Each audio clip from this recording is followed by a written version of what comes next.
Somewhere in the warmest wing of the Ashford glasshouse, a plant older than everyone who has ever tended it is deciding, in its own slow fashion, whether tonight will be the night. Nobody can hurry it, and nobody can predict it, and I have come to think that is most of the reason the gardeners love it.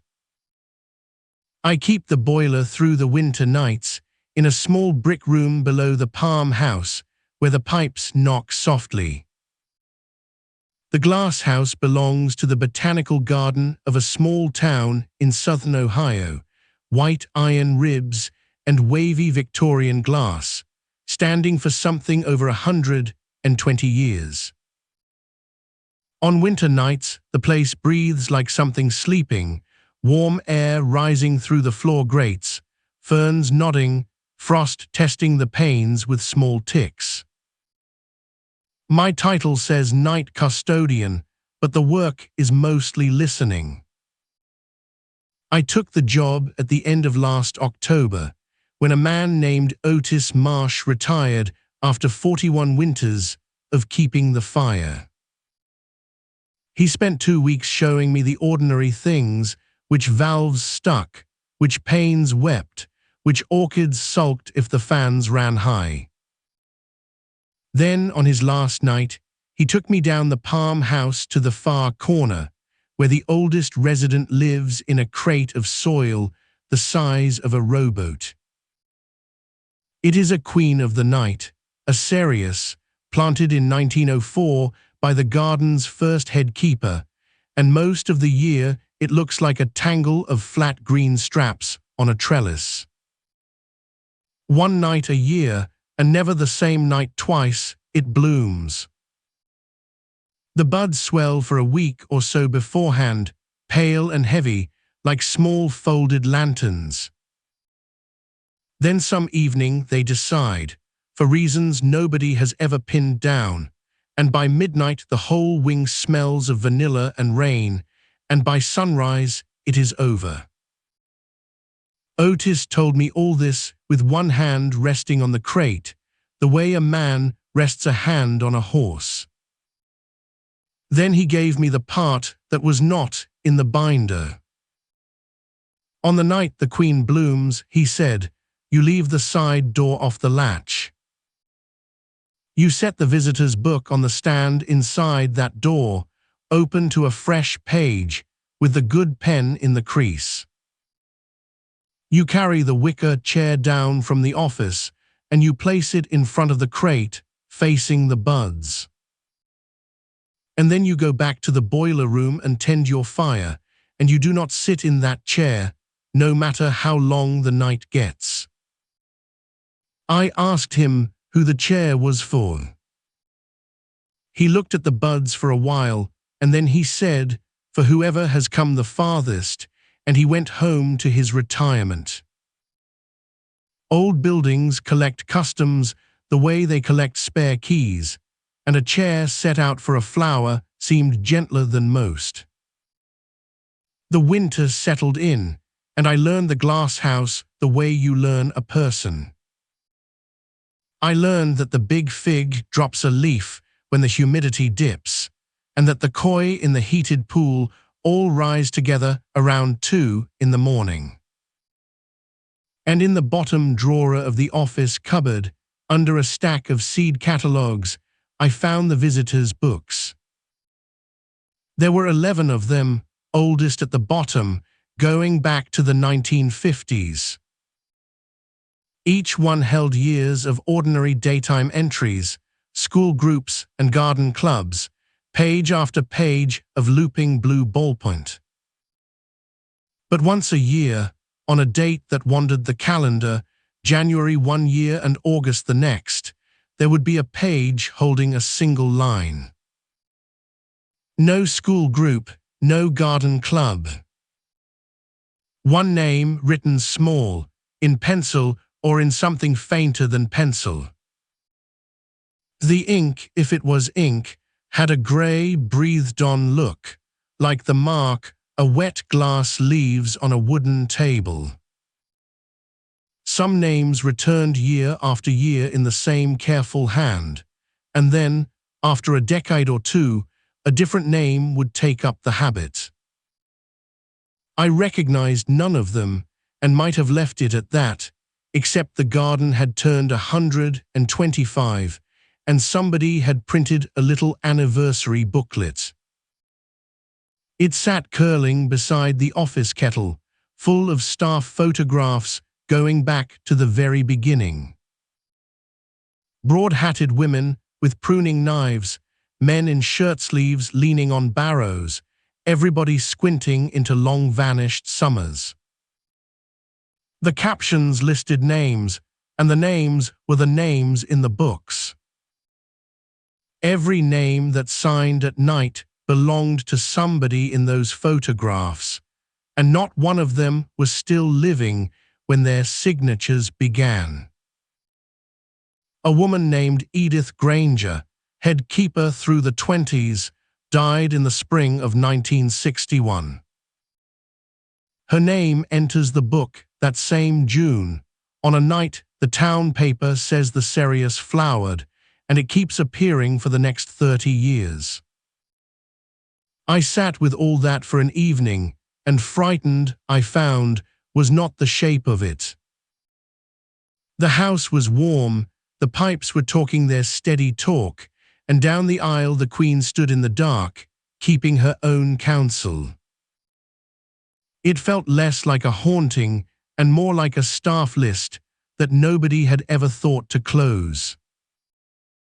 Otis died in the middle of January. His nephew called the office to tell us it had been gentle, a chair by a window, an afternoon nap that simply kept going. I walked home the long way that night, past the dark garden gates, and the cold felt honest. Winter deepened, and in the first week of February the buds began to swell.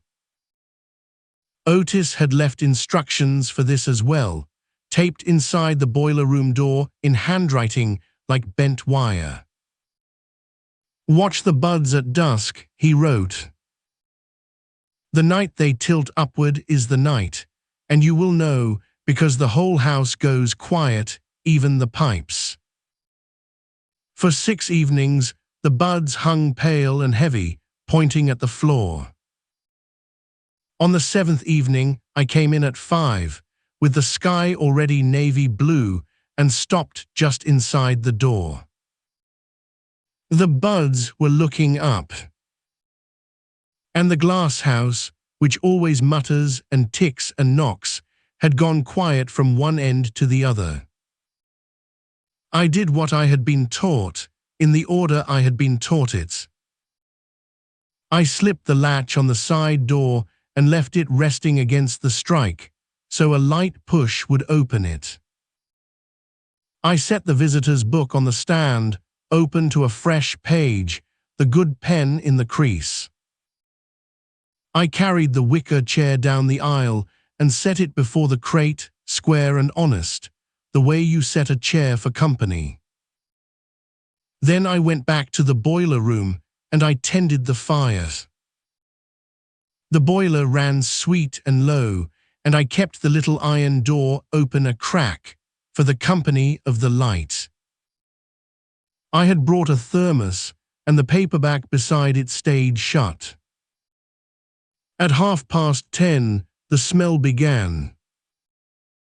It came down the grates, and under the door, vanilla first, then something cooler underneath, rainwater and white soap, like a linen cupboard in a house near the sea. It made the little brick room feel like the inside of a kept promise. At 11:06, by the boiler room clock, the side door opened. The hinge has a small dry voice, and it spoke once, politely, and then the door clicked back against the strike, the way a door closes behind somebody who knows the building. I sat still, with both hands around the thermos cup. There were footsteps then, if footsteps is the right word for them. They had the rhythm of walking, but the weight was wrong, soft as flour, as though the floor were remembering steps rather than carrying them. They went up the aisle without hurry and stopped where I had set the chair. The wicker creaked.